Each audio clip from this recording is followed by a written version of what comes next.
এই মুহূর্তে দাঁড়িয়ে পাকিস্তান বাংলাদেশ যারা দুজন একে অপরের খুব ভালো বন্ধু তারা কেউই ভালো নেই এই কথাটা বলা যেতে পারে। তার কারণ একদিকে বাংলাদেশে কি হচ্ছে আমরা জানি, অন্যদিকে পাকিস্তানেও আমরা যেটা দেখলাম যে সেনা কিন্তু মোটামুটি দুভাগে ভাগ হয়ে গিয়েছে।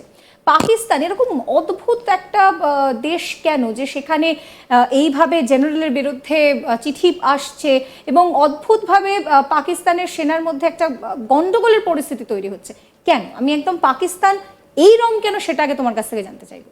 দেখো, ডিসিপ্লিনের অপোজিট ইনডিসিপ্লিন হয়, আর ইনডিসিপ্লিনের সিনোনিম বা মানে বা অর্থ যদি কোনো টেরিটরির সাথে লাগানো যায় সেটা হলো পাকিস্তান।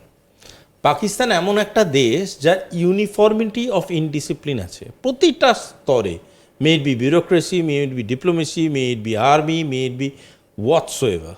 কারণ পাকিস্তান সবসময় এই ইনডিসিপ্লিনের মাধ্যমেই নিজেদেরকে পৃথিবীর সামনে তুলে ধরেছে, এবং জানি না এতে তাদের কি মজা, জানি না এতে তারা কি পেয়েছে, কি হারিয়েছে তার একটা লম্বা হিসেব আমরা গড়ে দিতে পারি, বাট কি পেয়েছে আমরা জানি না। ভালো করে পাকিস্তান অ্যাজ এ রাষ্ট্র বোঝাটা খুব প্রয়োজনীয়। পাকিস্তান অ্যাজ এ রাষ্ট্র দু তিন রকম ভাগে বিভক্ত।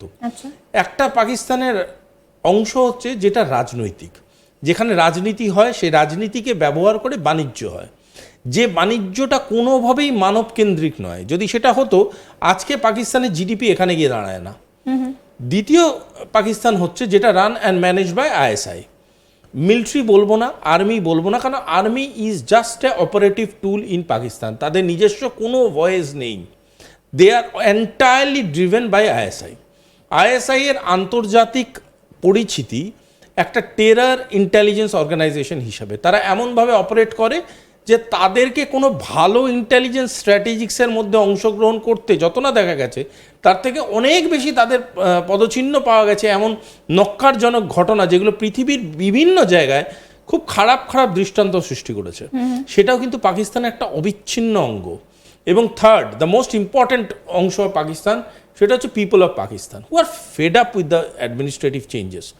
মানুষ ওখানে, সাধারণ মানুষ তো দেখো সব দেশের তো একই হয়, ওখানকার সাধারণ মানুষও তো বাঁচতে চায়, ওখানকার সাধারণ মানুষও তো বারবার ভোট দিয়ে এসছে, একটা নতুন সরকারকে দেখেছে, নতুন সরকারের মাধ্যমে স্বপ্ন দেখতে চেয়েছে।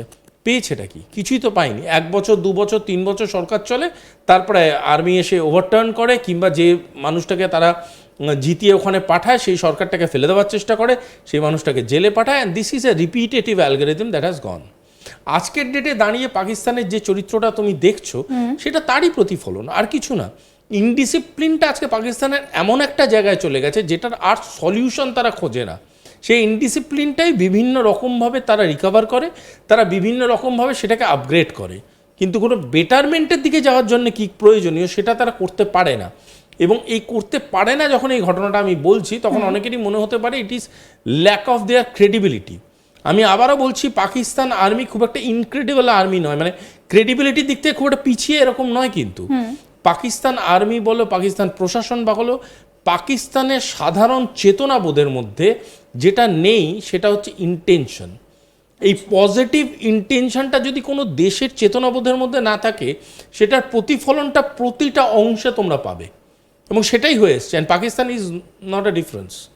তাই জন্যই পাকিস্তান অ্যাজ এ টেরিটরি নিজে আশেপাশে নেবারদের মধ্যে যা গণ্ডগোল পাকাপার্ত পাকায়, তার 3 গুণ গণ্ডগোল তারা নিজেরা পাকায়। কারণ তাদের মূলত যেটা তারা করে সেটা হচ্ছে তারা সাপের ব্যবসা করে। এই সাপের ব্যবসা করে, সাপের বিষের ব্যবসা করে। এটা করতে গিয়ে কী করে, নিজেরাও একাধিক ছোবল খায়, এবং এই ছোবলটা খেতে খেতে খেতে খেতে তাদের মধ্যেও যে বিষক্রিয়াটা হয়, তাতে সবথেকে বেশি ক্ষতিগ্রস্ত হয় পাকিস্তানের সাধারণ মানুষ। এবং তাদের কথা ভেবে কোথাও একটা গিয়ে আমাদের তো কষ্ট লাগে, খারাপ লাগে। একদমই। সেক্ষেত্রে দাঁড়িয়ে এই মুহূর্তে একটি চিঠি সামনে এসেছে, যে চিঠি কিন্তু ভীষণভাবে গুরুত্বপূর্ণ আজকের এই কনটেক্সটে দাঁড়িয়ে। তার কারণ এই চিঠি পাকিস্তানের সেনা দিচ্ছে, এবং কার বিরুদ্ধে দিচ্ছে না, জেনারেলের বিরুদ্ধে দিচ্ছে। তারা চিঠিতে উল্লেখ করছে যে এইভাবে তারা আর নিতে পারছে না, এবং সেনার তরফ থেকেই বলা হচ্ছে জেনারেলের পদত্যাগ করা উচিত পাকিস্তানের বেটারমেন্টের কথা ভেবে।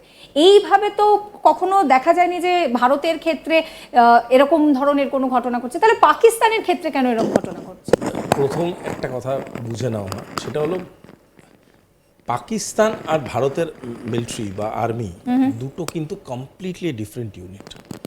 দুটোই কিন্তু শুরু হয়েছিল ব্রিটিশ আর্মির থেকে তাদের একটা হিস্ট্রি আছে, বাট পাকিস্তানের আর্মি তারপর থেকে যে ডিটোরিয়েশনে গেছে, ভারতীয় আর্মি ততটাই গতিতে উপরের দিকে গেছে। এবং আজকের ডেটে ভারতীয় আর্মি পৃথিবীর মধ্যে প্রথম 3টে আর্মির মধ্যে পড়ে, আমাদের মানে এন্টায়ার আর্ম ফোর্সেসরা পড়ে, আমাদের মিলিটারি স্ট্রেংথরা পড়ে। তার কারণ আছে, তার একটা কারণ যেটা আমি প্রথম হাফে বললাম, ডিসিপ্লিন। সাংঘাতিক ডিসিপ্লিনড একটা ইউনিট।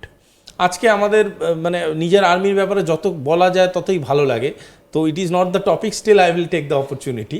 সেটা হলো আমাদের engineering services. Forget fight, forget war, forget peace keeping forces, আমাদের engineering services, military engineering services is one of the most profound industries, যারা দিনের পর দিন ব্রিজ বানিয়ে যাচ্ছে, রাস্তা বানিয়ে যাচ্ছে। Talk of military medical services, tremendous. Talk of military schools, talk of military culture. এমন একটা অধ্যায় আমরা তৈরি করি যেটা পৃথিবীর বিভিন্ন বড় বড় so called big military powers আমাদের সাথে অ্যালায়েন্স তৈরি করে, আমাদের সাথে এসে বিভিন্ন জিনিস শিখতে চায়, বিভিন্ন আদান প্রদানের মধ্যে থাকে। কেন? তার মানে আমাদের কাছে এমন কিছু কন্টেন্ট আছে যেটাকে তারা রেকগনাইজ করে।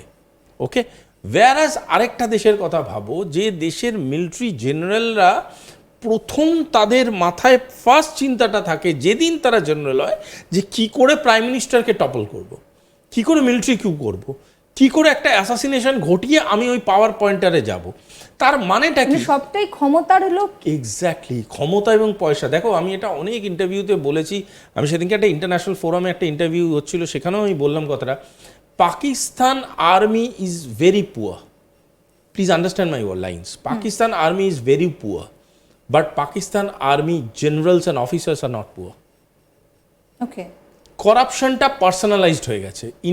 করাপশনটা একটা কর্পোরেটাইজড পজিশন থেকে পার্সোনালাইজড হয়ে গেছে।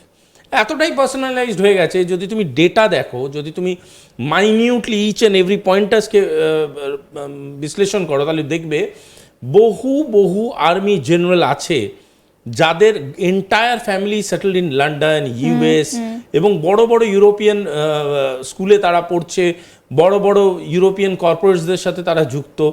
অথচ সাধারণ পাকিস্তানের লোক একটা ভিসা নিয়ে ইউকে, ইউএসএতে যেতে গেলে তাদের মাথার ঘাম পায়ে ফেলতে হয়। Why so? তাহলে কি এই যে করাপশনের কথা তুমি বলছো, এই করাপশন থেকেই এই চিঠি, মানে প্রচন্ড শুধু করাপশন বীতশ্রদ্ধ হয়ে চিঠি? এই চিঠিটা যদি আমি পুরোটা পড়েছি, বারংবার পড়েছি, এবং চিঠির মধ্যে বহু জায়গায় একটা মিলিটারি অফিসারের মনের দুঃখ বেরিয়েছে। একটা কি একাধিক মানুষের একত্রিতভাবে লেখা ওই চিঠি। তার মধ্যে একটা কথা বারবার দেখবে, যখন চিঠিটা পড়বে দেখবে ওর মধ্যে আছে যে you destroyed the soul of the nation. আপনি চেতনটাকে নষ্ট করেছেন, আপনি আমাদের মধ্যেকার যে দেশের যে একটা দর্শন আছে সেটাকে আপনি নষ্ট করেছেন। মুনিরকে লিখছে বারবার করে।